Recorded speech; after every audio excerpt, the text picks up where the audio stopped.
Ladies and gentlemen, it's me, PD, back with another Carlisle Cult Cinema Cast. And today I'm joined by an incredible talent, possibly the funniest writer ever to exist. The man who's put more into celebrities' mouths than any other man alive. And that includes Warren Beatty and Russell Brand.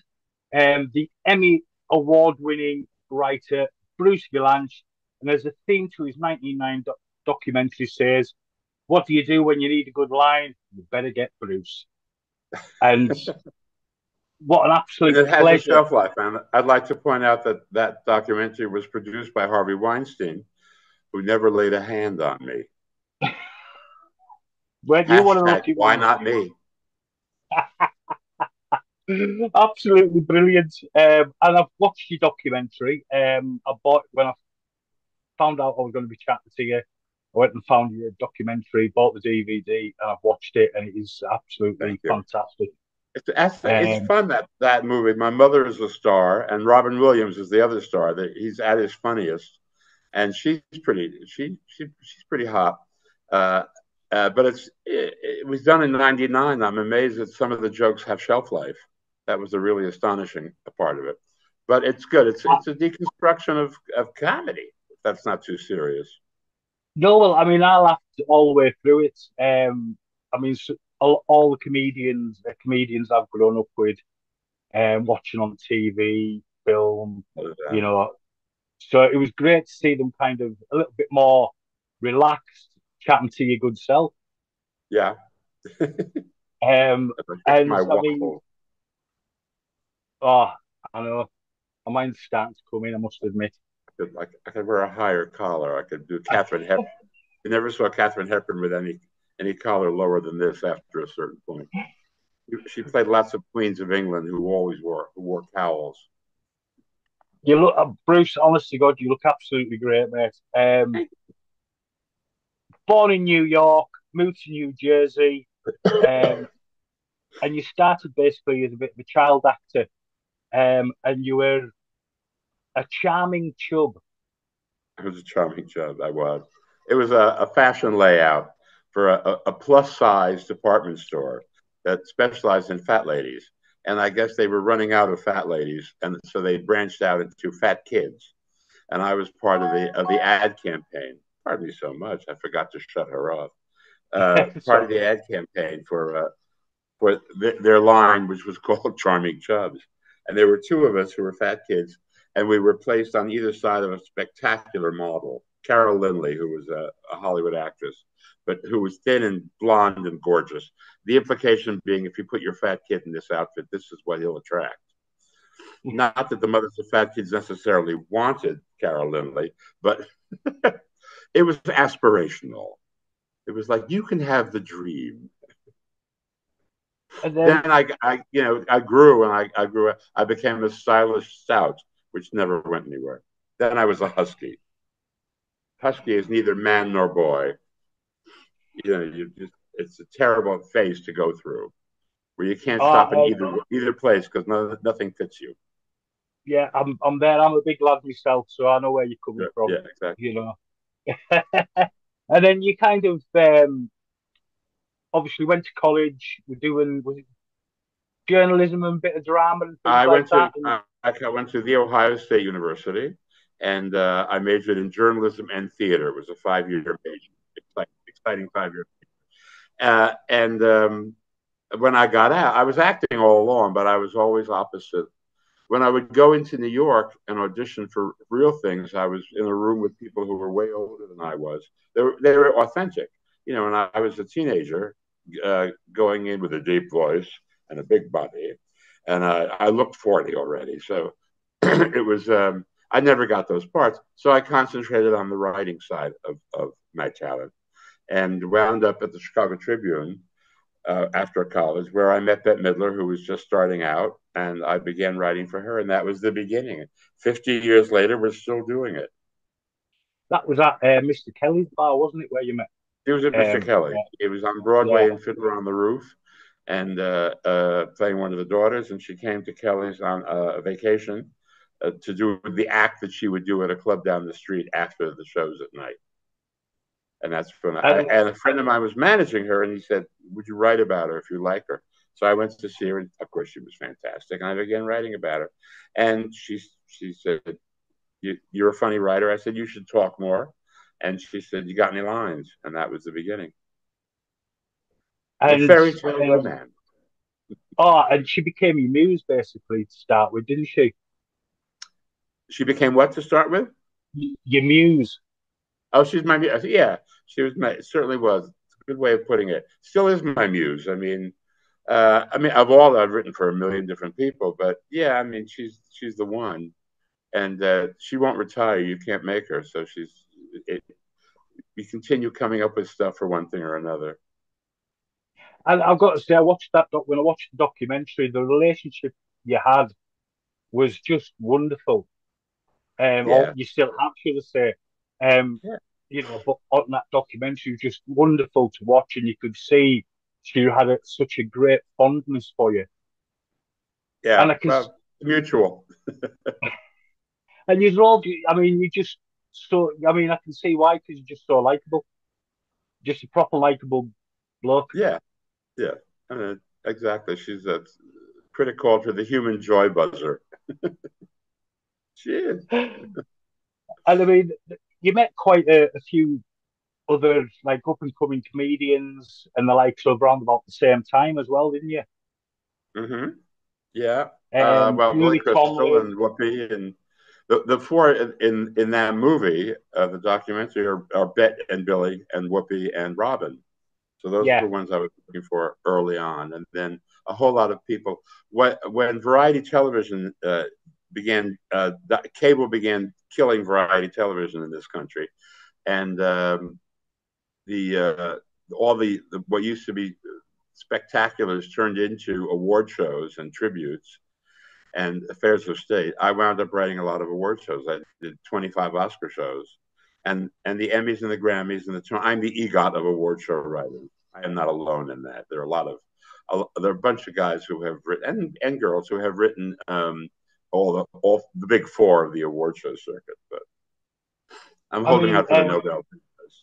you were saying about the variety shows of the '70s. I mean, you wrote quite a lot of those. Oh Um, yes, you done the Donny and Marie yeah, one, the Brady Bunch, yeah, yeah, um, legendary. the In fact, Paul Lynde Halloween one. I've written a book which is coming out this year about how I wrote some of the worst television shows of all time and lived. And there are some in there like the Star Wars Holiday Special and Halloween. And it's called "It Seemed Like a Bad Idea at the Time." And look for it; it'll be surfacing soon. I can come You've back got on here and flog it, you can definitely come back on here anytime you want and flog it. flogging madly. Um, Yep, exactly. yes, definitely. Flagellation all around. Um, but I mean, you've wrote. I mean, after you wrote for Bet, you wrote for like Sonny and Cher show. You wrote for Richard Pryor. Um, Yeah. even Miss Piggy. Yes, Miss Piggy on a couple of occasions. Actually, on the Muppet Show a couple of times, but on the Oscars once with Miss Piggy. And then, of course, Miss Piggy came on to Hollywood Squares, where I was the head writer and I was a square to the left of Whoopi, if that's possible. Writing, we were writing jokes for everybody. We had the jokes and bluffs we wrote. Answers that could have been the answers, but weren't the answers. But Yeah. yeah. So and Piggy, of course, with Frank Oz was operating Piggy, and he was hilarious. Yeah, I've had a good time with that pig. I've had a good time with that pig. I mean, we had a version of Hollywood Squares over in England called Celebrity Squares. Right. Now, as you can imagine, there was no Hollywood stars in ours. There were just kind of TV stars and Well, sportsmen. we had a mix too. I mean, you get what you can get. Well, this is it. This is it. I can remember it being very, very funny. And I've only ever seen clips of the Hollywood Squares because obviously we didn't get it over in the UK. But Somebody was showing the Sky or someone like that. But this is, we did it 20 years ago. So the last version of it, I mean, the last version that I was involved in, there's Yeah. there's now, it's now called Celebrity Squares again over here for the first time. It's Kevin Hart, and Right. it's all hip hop people. But now I think they've expanded out of hip hop into other kinds of music. I think it's mostly music people. I Right. haven't I seen it. must admit, no, I've not seen that one. I heard of it. I'll have to have a look at it. But I have seen clips of the Hollywood Squares, and I thought it was very funny and some absolutely fantastic stingers sent out Oh yeah, by everybody involved. Um, we had I, a cross section of all kinds of people, and sometimes the ones who were not known for being funny were the funniest because they would come up with something like Garth Brooks, who's a very funny guy, but that's not his brand, yeah, or Patti LaBelle, who's very funny, but again, she's busy hitting high notes. So, but they would something a situation would present itself, and they would say something for real that was really funny. I mean, I watched the Paul Lynde Halloween special. I watched it quite a few times actually, and I quite enjoy it because even though Paul Lynde wasn't much of a star over here, the voice was very recognisable, and I'd seen him on Bewitched as well, because we got Bewitched over here. Um, so when I got obviously the internet was when I got the chance to kind of Sure. catch it, and I thought it was great fun. How was it? Yeah, it's Obviously, like interesting that that, I and mean, work with Paul Paul, Lynde. Paul was a flavor. I mean, he was a huge star, but he would come in, do a joke, and leave. He wasn't the center of anything. And when his TV specials, he could be the host and have other people do stuff. So he got to stretch the most on television when doing those. And the Halloween show, he actually uh, started talking about how he hated Halloween. The first meeting we had, he said, "I hate Halloween because I was fat, and I have to. My mother would make a costume out of the shower curtain, and nothing fit." And it was very real. I mean, it was the only time I'd ever seen him actually be sincere and not be in character. And at the beginning and the end of the show, there's a realness to him which he doesn't show any place else. Of course, there's all the other Paul Lynde stuff that he does throughout the thing. But when I was writing the book and I looked at it, I saw I'd forgotten that part of it, which is strange because it really does work. I mean, I know there's a lot because I'm big in the kind of horror scene on Facebook and things like that. There's a lot of people actually watch the Paul Lynde Halloween special every year. Oh yeah, absolutely, yeah. It's There are a lot of. I've also been involved in the Hocus Pocus movies, which the reason there was a Hocus Pocus 2 was for 30 years, kids who had watched it when they were kids had their kids watching it, and so it had never gone away. And that's because these are Halloween things that don't involve slashers and serial killers That's right. and jump scares and all the other things that every other Halloween thing does, except for like the Great Pumpkin, Charlie Brown. But so that's why they keep getting every year. People would tune in because it was something that they could watch with their kids, and or something that was just kind of so campy that it was in that kind of Roseanne spirit of Halloween. Yeah. Roseanne always did a Halloween show that was ridiculous, that was a joke about trying to scare people. Which we used to love because we used to get Roseanne over here as well on Yeah, Channel 4. And I always look forward to the Halloween episodes because they were funny. And obviously, you wrote for Roseanne as well. I wrote for Roseanne as well. Exactly, I wrote for this occasionally on the show, and mostly when she was being Roseanne, her stand-up in public. And what we learned was that people love Roseanne Connor on the show. They were iffy about Roseanne at bar, Roseanne in real life, because she was a little harsh. And now, of course, she's kind of become a Trumper. So she's a lot of her original fans have tuned out. Yeah, I we don't the whole Trump thing over here. No, we don't quite get it. To be honest, we don't know. He's a little bit of a It's joke. Nigel Farage with orange makeup. Maybe he'll end up doing I'm a Celebrity as well. If you ever seen Yes. Nigel Farage do I'm a Celebrity, which was quite fun TV to be fair. But Mhm. I mean, you, you've just it seems through the 70s you were on every single TV show, writing, punching dialogue up I for was things. doing a lot of stuff. Yeah, it was You the know, last gasp of variety, and I was, I was hanging on. And then well, it went away, and it became awards. as you, yeah, well, I was going to get to, the Oscars and things like that. But when watching some of your act, when you're up on stage, it's very kind of vaudeville. Hmm.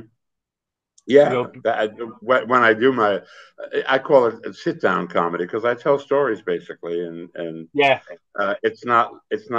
I'm not a club comic, I don't go in no, these kids today with their rock and roll, or this AI, and they hold forth on or dating, that's a perennial. If you want to connect with the younger audience, you talk about dating because that's what they're doing. yeah. So, but I just never. That's never been something I got any kind of a kick out of. I do like performing and telling stories and stuff like that. That works better for me. Well, That's yeah, more you can vaudeville. see that.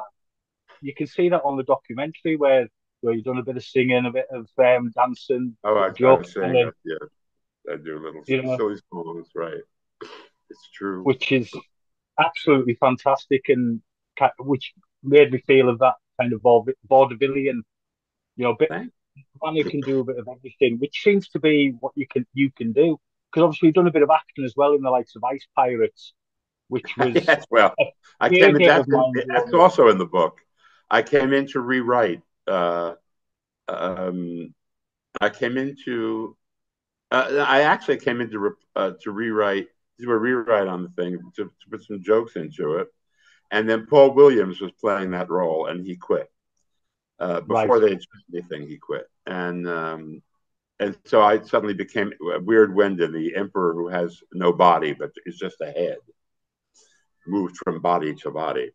So suddenly, I said, "Oh, I'll rewrite this a bit." And so they said, "No, yeah, he doesn't come in on page 3. Now he comes in on page 44. He's not the lead of the movie." So I said, "Oh, I'm terribly sorry. I misunderstood." And,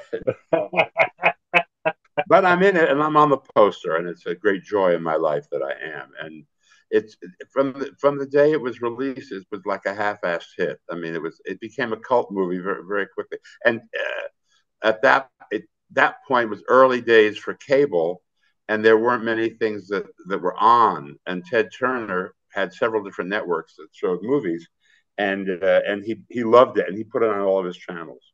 That's one thing that happened.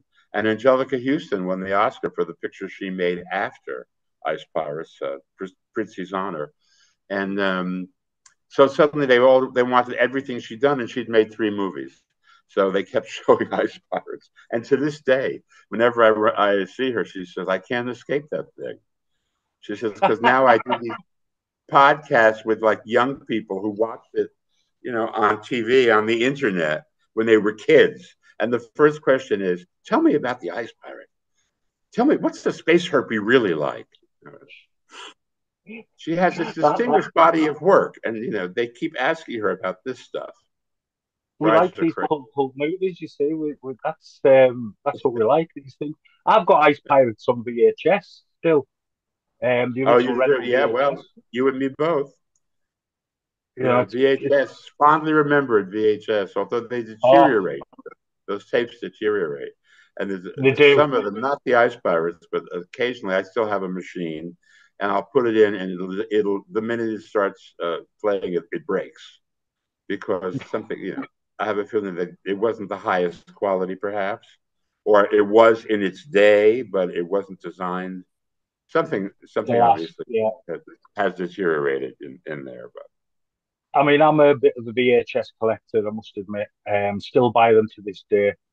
I've got all sorts. My big thing's the video nasties. yeah, the now there people don't there like I still get screeners for like the Oscar movies, and if I'm working on the award show, but I can't give them away because nobody has a DVD player anymore. They got rid of them and they download everything. Mm. So Yeah. the funny part of it is the screener was all loaded up with code stuff, so you couldn't copy it. And now nobody would consider copying it because there are no DVDs. You can't. Nobody has the hardware to play it on.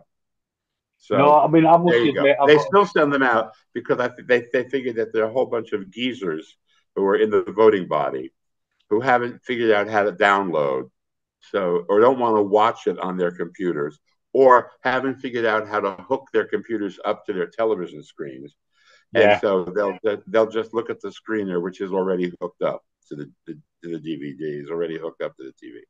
This is my theory. I think they will be phased out in the near future, but what do Well, I? there's a big thing that physical media is coming back because people can't find certain films and things on the streaming channels.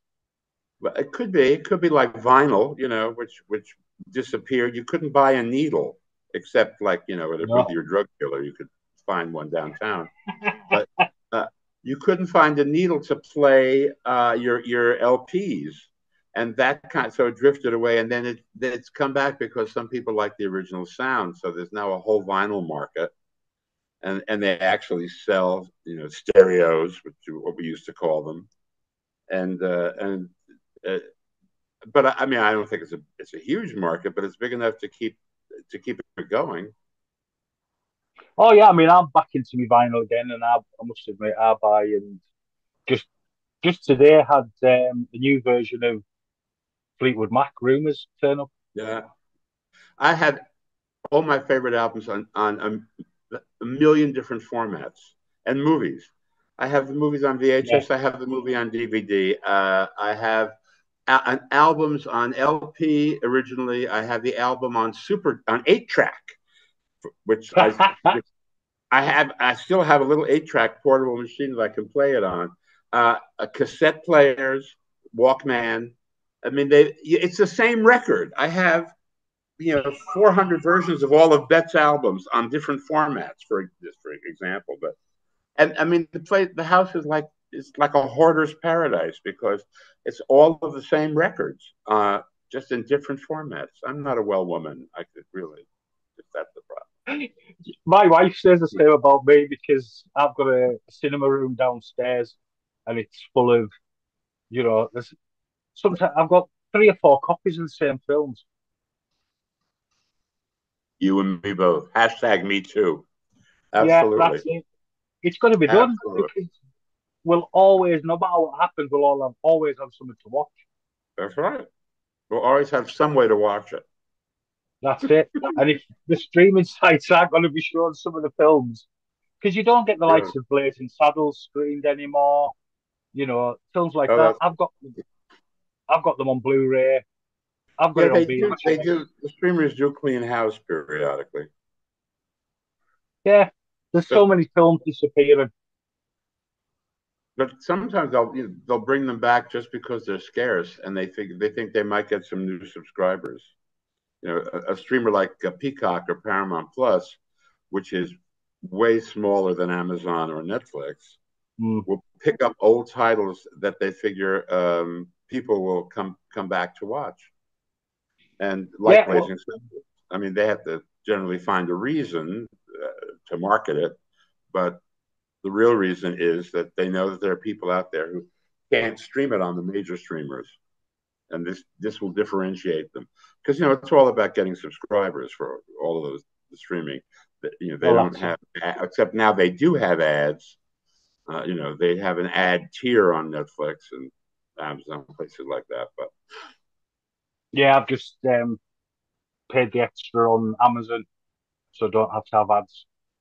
right, yeah, So I like I got an was email it through. Netflix that or Amazon that said starting on a certain date you will be on the ad tier of, and if you don't want it, you have to pay extra.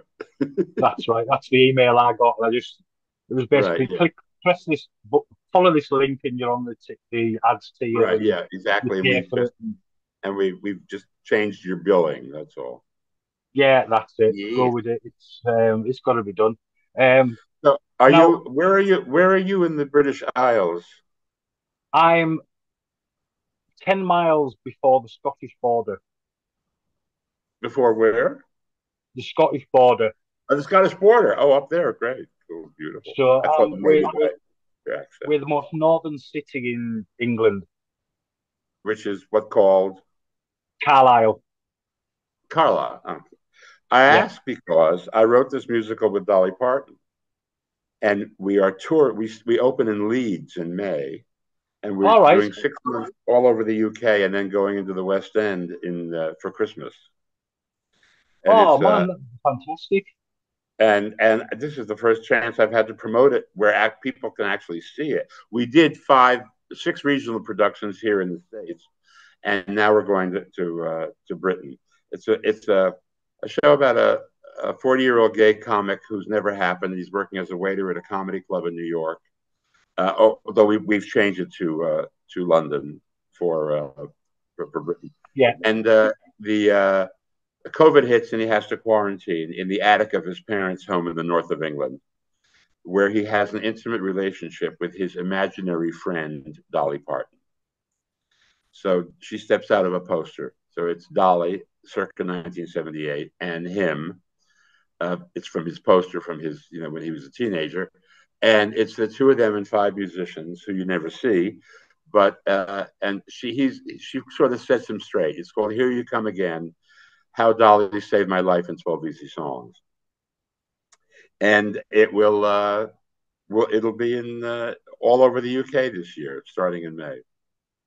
Oh man, that sounds fantastic. Now I'm not But sure. yeah, I didn't see Carlisle on the schedule, but if I think there was Newcastle's on if Newcastle's on the schedule, I might be able to get Newcastle. across It's Newcastle is absolutely on the schedule. Yes, because I that's only forget where about Leicester, sort of. Newcastle. I mean, there's a whole list of them. Oh, I'll have to say. Would you be there yourself? Did I do it myself? I wrote it. No, I co-wrote it. are you going to be over in England with Well, it? maybe we're working that out now. We're working Oh, it out. brilliant. Oh, well, let me know if you're going to come over, and I'll make sure I come over to Newcastle to meet you because I Let would me love see to meet you because it's only if a I'm couple of going hours. to bring my calls to Newcastle. What? You also that How used to old a be a phrase sweet. is that? That used to be a sweet. Calls from Yeah, Newcastle, and it was like calls a to Newcastle. You're taking calls to black Newcastle. dust. Fantastic. Now we talked about the Paul Yes. Lynde Halloween special. Now a lot of my mates would kill me if I didn't ask you about the Star Wars holiday special Oh because well, I have yeah. some massive Star Wars fans. Now it didn't get screened over here, Ah, um, right. but I did see it in the 90s where I was a little bit stoned. I thought it was hilarious watching B. Arthur Yes, in right. the cantina singing. Um, it was just, it's like there's a golden girl singing in the cantina, and there's Chewie and his son Dumpy, was it, or something like Gampy or Lumpy, something like that. lumpy, Lumpy, that's it. lumpawara. They all had long names with as many K's in them as possible and very few vowels. But it was like Hawaiian. It was like speaking Hawaiian. Now I And heard George, you. George loved double consonants. He'd put 2 Y's in there, and 2 K's and 2 M's. But Lumpy, yeah, Lumpy was the kid, and Itchy was the grandfather, and Mala, which was short for a very very long name, Malawa Rumba. And they all spoke Wookiee, and it was odd because you we did the show. George had these 10 Star Wars stories he had at the time, and he said, I'm going to make 6 of them. And the other 4 he sold into various other platforms. And the last one he sold to CBS as a variety special. I believe that he thought it was going to be an original musical. I also believe that if he thought it was going to be an original musical, he probably would not have sold them a story where the lead characters speak a language no one knows, and can't sing, can't dance, can barely move because they're in such huge costumes. I don't think that was not a recipe for a musical group. So who knows what he was thinking? But he sold this thing, and we were handed it. And the other thing that was hampered us was that since they couldn't speak, we had to use, and CBS would not let us use subtitles. So we had to say, "Oh, nobody will read those." This was 1976. Nobody will read those. And so we had to have characters translate for them. And that was what Art Carney was doing. He was a traveling Tupperware salesman who was also a member of the Rebel Alliance. And he would there, and he would say, "How are you?" And she would go, "Oh, I'm so sorry, your corns are hurting again." It was like that. So I laugh a lot. I know Lupita Nyong'o, and she's in the most recent Star Wars movies, and she plays a character that never speaks a line in any language you know. It's all the made up language, and everything she says is subtitles. Which I mean, if we could have done that, it would have been a whole different show. Yeah. But we had to build this thing around the fact that all you got out of these people was, so Didn't it you was a want to bizarre call them experience. sounding like Sorry. fat people having sex? That's my line. I said, and trust me, I know. Snap. It's no secret. Oh, that's so funny. Oh, and you've written 24 of the Oscars. That's got to be the most that anybody's ever written. Probably maybe, but probably not. I mean, there were people who were repeat offenders for many years. This is like the 95th that's happening, 96 Oscar show True. coming up this year. So there are probably a lot of writers who were there for a long time, more than that. And I actually was there. Those are the ones I officially was credited on. There were others since I left, that I've come in every year, and people call me and say, "Can you fix this?" Because now the show is largely written by writers who were writing for the host, Mm. and they don't, they're not terribly interested in writing for Emma Stone to present an award, for art direction or something like that. So I get called in a lot under the table for that. However, it's a phenomenal gig. I mean, it is like for what I do, it's like playing in the Super Bowl. Yeah. This was yesterday here, and I mean, it's live and anything can happen, and you want to make sure you've got it all covered, and the pressure is intense, and but the reward's great. When it works, it's terrific. When it doesn't work, you want to go get on the Hindenburg. But when it does work, it's terrific. I mean, And you meet it's, everybody. Everybody comes through on that show. Big movie stars show up, and so you meet a whole lot of people that you probably wouldn't meet in the general run of a career unless you were a screenwriter or producer, director. and out of the run you did, who was your favourite host who you worked Well, with? I mean, they'd kill me if I mean, Billy was brilliant. Nobody does a show like Billy, and I love Whoopi and had a great deal of fun with her. The most interesting one for me was Steve Martin, because he's such an oddball, and he's big movie star, but a real oddball, and his take on things is just so strange. And you have to be a big movie star to go out there and make fun of other big movie stars. You have to be at their level. So Unless you're Ricky Gervais. and he could do that. I mean, obviously Billy and Whoopi could too, but there was something so strange about putting the show together with him, because with Billy, we did a movie clip where we inserted him into all the top movies. We did a medley where he sang the medley of the what would have been the title song of the movie if it had a title song. We had a lot of stuff. I mean, the first 20 minutes was a Billy Crystal special. It was terrific. But Steve wasn't going to do any of that. Steve's The a crying different game kind of song was vaudevillian. hilarious. Yeah. Yeah. So that was most interesting. But I mean, they were all fun. I mean, they were all fun in a different way. It's all crazy, and they brought what they bring. which was a hell of a lot of talent. Yeah. And and watching the documentary and seeing you and Billy Crystal going over, some of the things you'd written and what they wouldn't allow and what they would allow. It was Oh, just right, that yeah. was just a fascinating kind of insight. Yeah, there were the network censor was always on duty. Mrs. Futterman, she's in the movie also.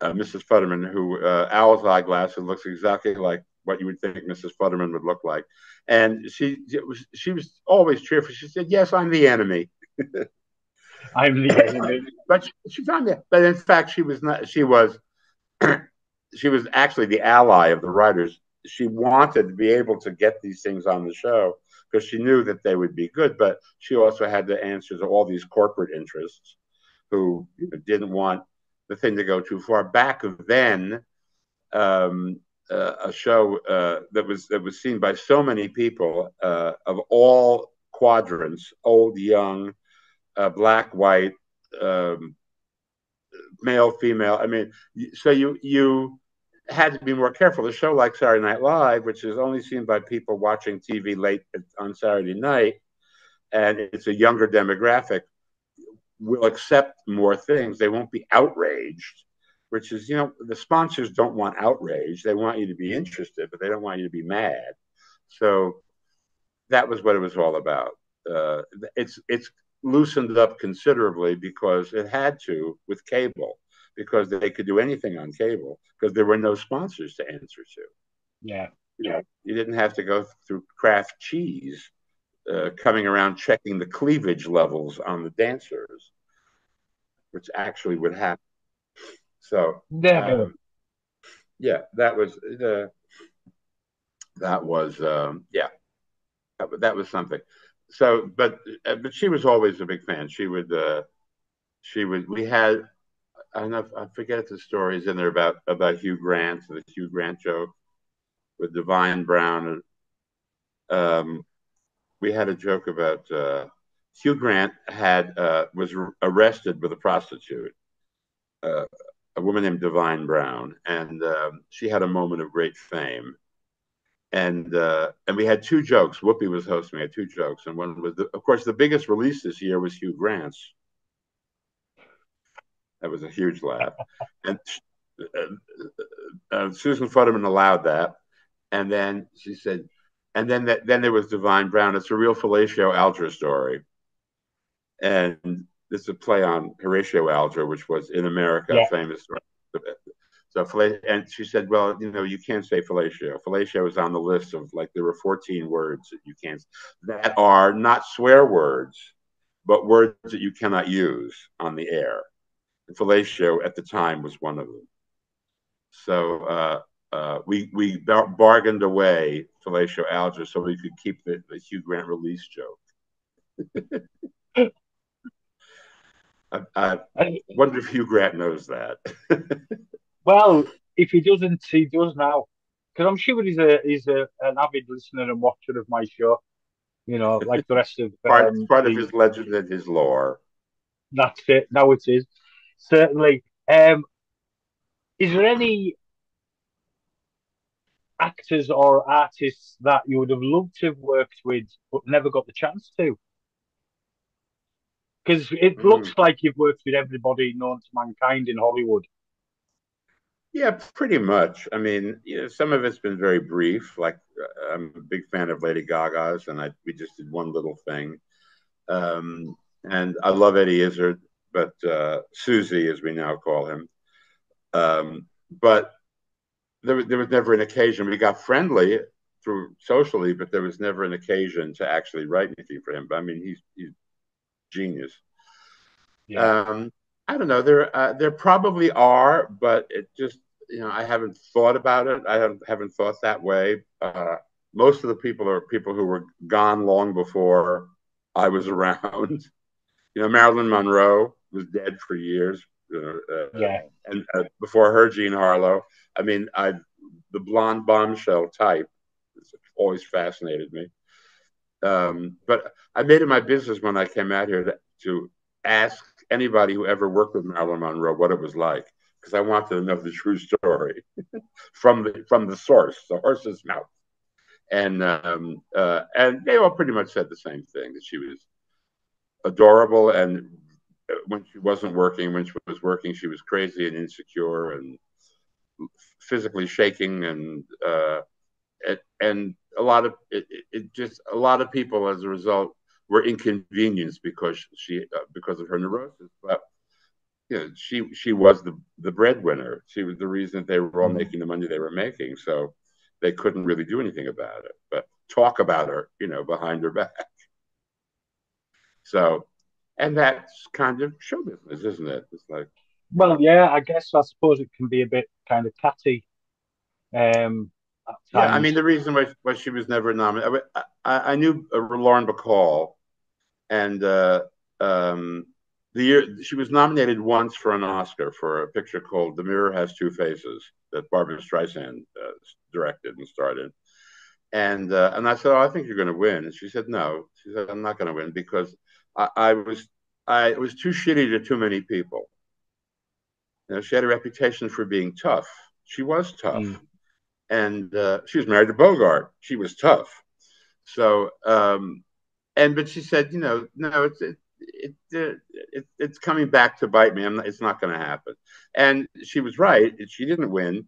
However, who did win was Juliette Binoche for The English Patient, and Juliette Binoche was essentially the star of that movie. And generally, when the star is put in the supporting category for political reasons by the studio, they win the Oscar because they have so much more Yeah. screen time than all the other nominees. But I mean, I thought it was very uh, interesting. Bacall what had that sort of self-awareness that you think somebody who doesn't behave well or who is difficult to work with doesn't have. That Yeah. the ego says, no, this is me. I'm a narcissist. I'm the sentence. I'm the reason all this is happening, and so I deserve all this. I mean, that's what you think that person's mindset is, and in fact, it wasn't that. It was just she was cranky. What can I tell you? I mean, have you ever worked with anybody She was such a pro, and she was like 16 when she came out here and married Bogart. That she'd seen it all, and she'd been at the top level of Hollywood for years and years, and she saw that there are two ways to do things: the right way and the wrong way. And she was involved in enough situations that were being done the wrong way that she wanted to correct them and make them the right way. And I get where that's coming from. She had a unique situation, uh, that most people don't have, but doesn't help you win Oscars. Hey, No, well, I mean, talking about bitchy, who's the bitchiest, most awkward person you've had to work with? well, they're all bitchy. When Roseanne certainly can, I suppose take that prize, but they're all, if they're in a bad mood, they're bitchy and crazy, and some of them, they're not in a bad mood, they're just insecure and scared. And I've learned to kind of, you go with the territory. I mean, if I'm going to Mm. do what I do, I can't worry about all of that stuff. You just have to go in there and do it. And then you think twice if you do it well enough that they come back to you and want it again. And of course, sometimes people, mellow. Mellow with age. They You know mellow. what I mean? We I all mean, we I loved Anna Nicole Smith. I adored. I did a benefit with her, and she was on Hollywood Squares, and she was so blasted each time. It was sad because just to get her to function was difficult, and I just felt terrible for her because God knows what her demons were that were causing her to be in that condition. But what happened with a lot of other people who didn't really give a shit were just pissed off at her, and mm, and I kind of got where it was coming from, and I felt bad because I didn't think she deserved that. But I am me, and other people have their own agendas about these things. But she did have a terrible reputation. well, Okay, yeah, isn't this and funny? When do we get funny? no, it's all right. Going back to the Star Wars Holiday Special, the documentary "A Disturbance in the Force." we put in our top 12 films of 2023 because it was an absolutely Amazing, really? fantastic Okay, so documentary. good to hear this. Yeah, yeah, which came out. We just put it out last week. The podcast, and I yeah, didn't it's know Service of that. the Force. It is very Ended up in our it is a fascinating movie because it's divided between people who were actually there and whose attitude towards it is fairly sanguine, and people who are Star Wars nerds who study it like it's kind of a frog on the operating table, you know, in yeah, biology class. And the difference between the two, and they get righteously angry at things that were done, and our thing is, oh yeah, here's why we had to do that. Uh, because we were there. I mean, we knew, and it was just another crazy show. There were so many back in the day. They were anything to get the eyeballs to the TV screen. Um, so they were. We wound up doing a lot of stuff. It didn't strike us as being unusual. In fact, the unusual part was that we were doing it at all. But you have to also remember, and people get pissed off when I say this, that a lot of people did not consider Star Wars the second coming. You know, it was a big summer hit, no, and it for an older audience, it was very reminiscent of the serials that they used to see at in movies on that's Saturday right. morning, in theaters and later on TV, like I did, your Captain Video, that kind of thing.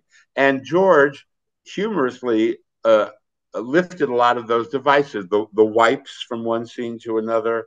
That's all from serials, and the Yeah, cliffhangers and all that kind of stuff. So um, we thought it was kind of funny, you know, a romp with a high tech romp using stuff that back then was high tech that now looks amateurish because we have so much more that we can do with deep fake and CGI and oh all of yeah, that. completely. So so they um, we didn't know we were doing anything significant. I mean, he hadn't started shooting the Empire yet, so this was just a placeholder. And with the limitations of network television, both physical, I mean, everything looked so cheap compared to the movie, and what we could do story wise because of the story that we were handed. We just thought it was kind of it was going to be taken in the spirit that it was devised, and then years later you find that well, it wasn't years, it was after the internet came in and people it became the Scientology of the nerds, and people would get viscerally angry at you. You know, they because you they were mad at George. There were death threats and everything. He had betrayed them with this thing. This was not supposed to be what Star Wars was about. So, and Stupidity, absolute that's stupidity. reflected in that documentary, I think. Yeah, you can see that. I mean, I Yeah, thought the documentary was really well made and really went into the meat and veg of it all, to be honest. you're right. And Yeah, it was great. That's why it ended up on our top 12 of 2023, and the only documentary right. to do that as well. Oh, Um, what was number one? Saltburn. no, no, Godzilla minus one. Yeah, and that got an Oscar nomination because It has. even the special effects people were impressed by it. That's who nominated it. But of course, that's partially because the Academy has internationalized a lot more than Mm, it used to. It's younger and more diverse and more international, and you that's reflected in the nominations. yeah, and I mean, it was a great film as well. I mean, I went to see it on the cinema. Such a great film, Godzilla minus one, and a nice throwback to the original as well, because there was so many scenes from the original Godzilla that You know, they put over in here, there. of course, in Hollywood, which is the center of film nerddom, uh, after they showed it, they reshowed it, rebooked it in black and white print. That's right.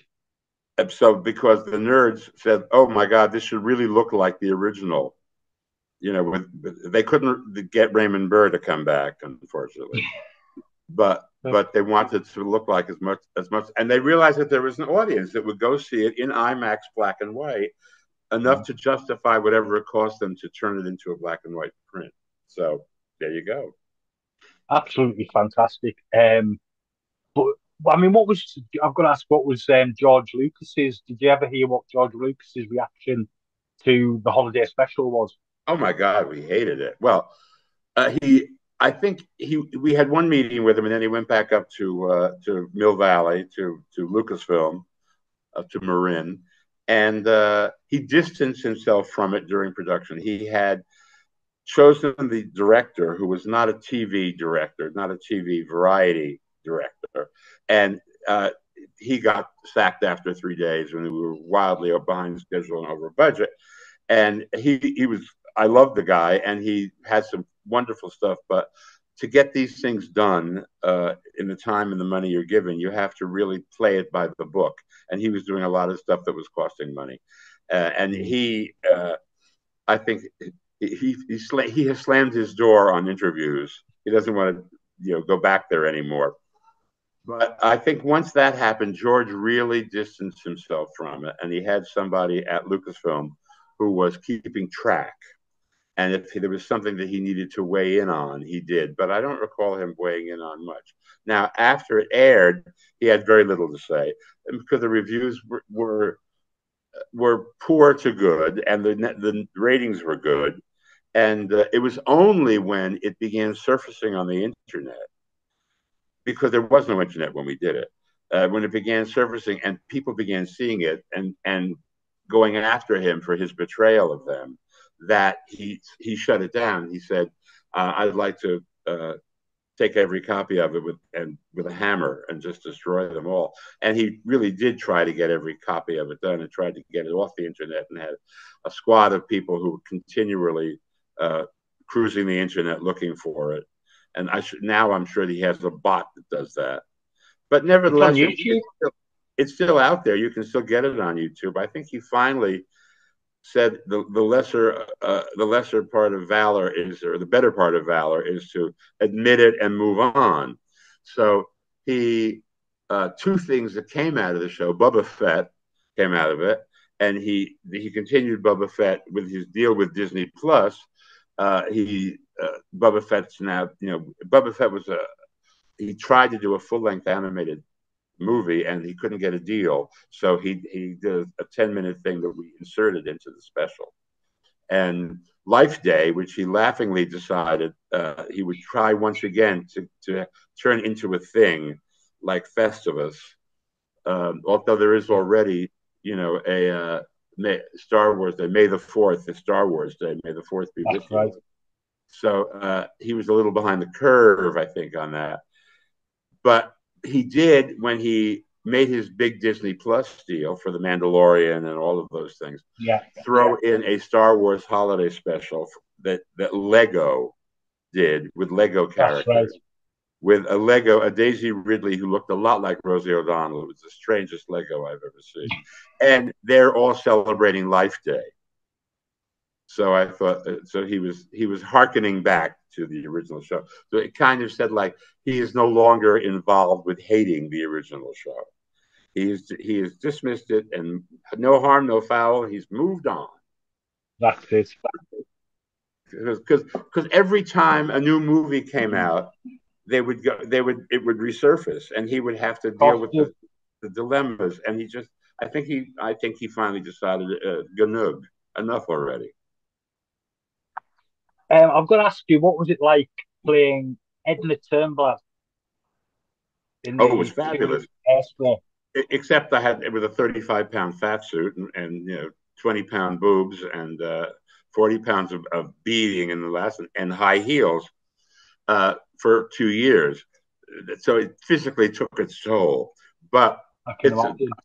it's a great show, and it pushed an OCD button. I loved going out there every night because the audiences were there to party, and it's a great show to play. And also, when you were on stage as Edna, it's the only real moment of tranquility when you're actually acting. The moment you get off stage, the squad jumps you, rips off the wig, rips off the shoes, rips off the dress, adds something, and more makeup, bigger eyelashes. So you're exhausted. They push you out on stage, and here I am again with the audience. This is fun. So it's an endurance contest, but it's really it was great. It was great. And I said, if I were doing Medea and had to kill my children and drag the corpses around 8 times a week, I might not be so lighthearted. I understand Vanessa Redgrave now. when you're a great when you're a great tragedian and you have to play all of those roles that are heavy, it's not easy on the psyche. But to come and do a party 8 times a week is great. I can imagine. I can imagine it being good fun. I mean, I went to see the original John Waters one on the cinema because I've always been a John Waters fan. Yeah. And I loved the original on the cinema. And Well, I'll have to have a look to see if there's any clips of you on YouTube or the likes of as Edna because I of do me, enjoy the film. I Yeah, haven't actually looked. Oh, that's cute. I'll have to see. yeah, I'm I gonna mean, have to I have a do look. have. I wonder where they got them because I do have. I have. There's a guy who bootlegs tapes in New York, and he'll fly out to where and shoot. And I've used him a few times. I wanted to have a couple of archivals, and then yeah, I have used him a couple of times. So I have mine, but I haven't looked at them in forever. But I'll have to check out the YouTube. They may be like some. Yeah, you walk out in the audience now and you see a dozen red lights. And they're Yeah. all like phones and the people who are obviously taping. And some people like Patty LuPone get annoyed and stop the show and say, "Turn off the fucking red lights." But I just, well, what the hell? Go for it, as Celine Dion would say. Go for it. I work with Celine, and she's French Canadian, and she speaks English with a patois. And she would say, "Go for it." And I said, "No, it's go for it." Said, "That's what I said. Go for it." I'm you've not going to win you've this worked one. Just do it. you've worked You're with Celine. absolutely You're everybody. Celine. Just do what Celine does. You've you've worked with absolutely everybody, Bruce. You know what I mean? It's phenomenal the amount of people who you've worked with. But the documentary, the Barbra Streisand thing was quite funny, where she put an Yes, but offering it's together. not in the book, and I'm very thankful because it's 20. She was mad at me for 20 years, so she didn't put it Right? in the book. So evidently, she's not that mad at me. Oh, right. I didn't realize she What's was she mad gonna at you. do? What's she What she gonna? could have done. Well, she shouldn't have lowballed you. You know, I'll have to kidnap a Coton de Tulier or something like that to get her angry. Anyway, I have to go soon because I have to take more right. Well, allergy medicine. not much more left. I'll skip it along very quickly. And I've got to ask, what was it like being featured in South Park? As 3 episodes, I think you've been featured in, isn't it? That'll have been I love the episode with the Halloween episode where they're all dressed as people and the Hulk. Cartman is dressed as the Hulk and they say you're Bruce Vilanch. I'm not Bruce Vilanch. I love that. I love it. And there's the other one. There's another one with me and Harvey Firestein where they're wondering who the real identity of the coon.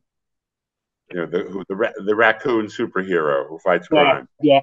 And so I have many I am the coon T-shirts that I periodically wear out, and people come over. I remember that. You're not the coon. And you're a massive supporter of charities as well. You do a lot of good work for charity.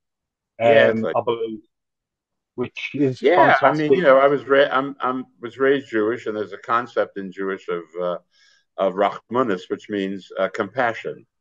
And when you grow up Jewish, you learn early on that a lot of people hate you and a lot of people don't love you, and they're going to try and come after you. And so you learn you have to take care of yourself, and we have to take care of our own. And I'm also gay, and I also thought that was a great mantra for the gay community. Nobody loves Mm. us, everybody hates us, and we're gonna survive. So part of that is funding programs that help the community. And so I've always been involved in a lot of charities that are for those two communities. When AIDS first happened, of course, it was a pariah. Nobody wanted to be involved in it. And so I would No. say, well, if we do this my benefit, I will do your benefit, which is how I became acquainted with all the major diseases. I'm spina bifida. I know a lot about cystic. I know because I had to write all those shows. And I'm not sorry that I did. I mean, it's a great thing. But one hand absolutely washes the other. And then, of course, as AIDS got more into the mainstream, there was less of that. But there's still, our government ignored it, and your government was pretty much organized by Princess Diana. If she hadn't Mm. come to the side of the AIDS patients, there probably would not be. Elizabeth Taylor was the one who did it in America, but Diana was the one who did it in the UK. Her And and Elton. Elton, yes, well, of course, her friends. I mean, her best friend Elton. Yeah. So, but she was, she was the first name to sign on, and uh, so it's been like that. It's been like that. What I No, it's do. fantastic. I mean, you can't beat doing a bit of work for charity. We've done it ourselves. We've raised money for cerebral palsy and things like that. Done a lot Because of those. my daughter's got cerebral palsy, um, and I think we're going to do one for transverse myelitis, which is my condition, Right. Yeah. as well. So, I love doing work for charity. I think it's absolutely fantastic.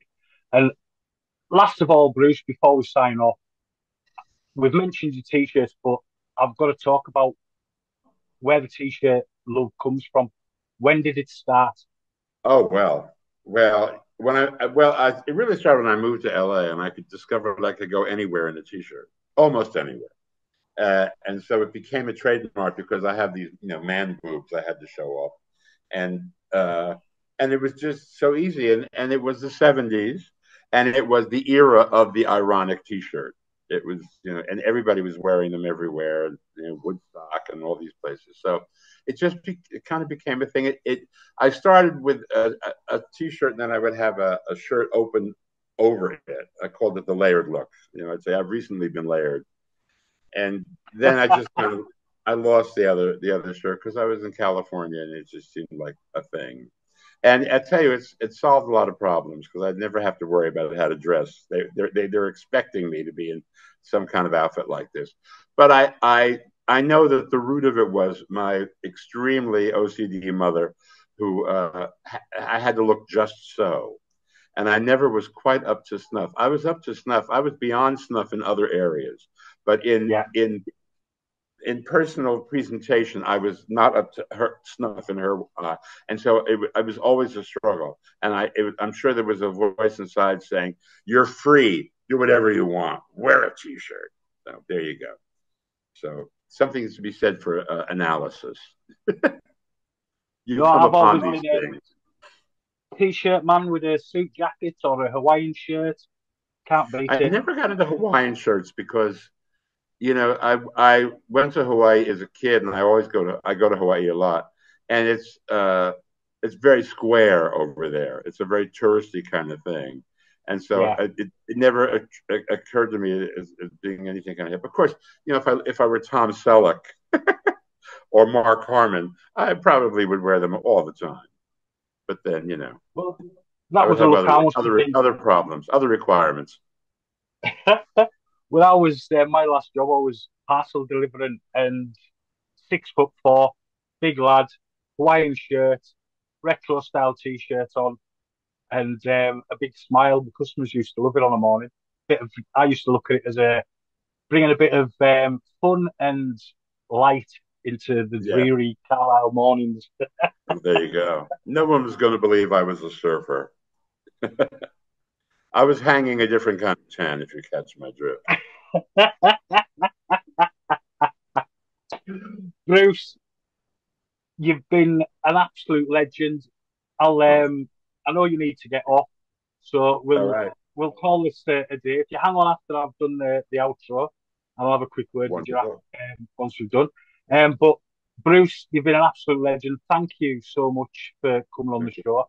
I'd love I to will let you know speak to about you Here You again. Come Again. Check it out. Check it out. That's it. That's I'd love to for you to come on again, as I say, and good. Thank you so much. It's been an absolute pleasure. You're a legend. Um, I've been PD. This All gentleman right. here has been Bruce Vilanch. Um, Aloha. good night. God bless. Good We've night. been the Thanks. Carlisle Have Cult fun. Cinema Club. Enjoy the I'll night. speak to you soon.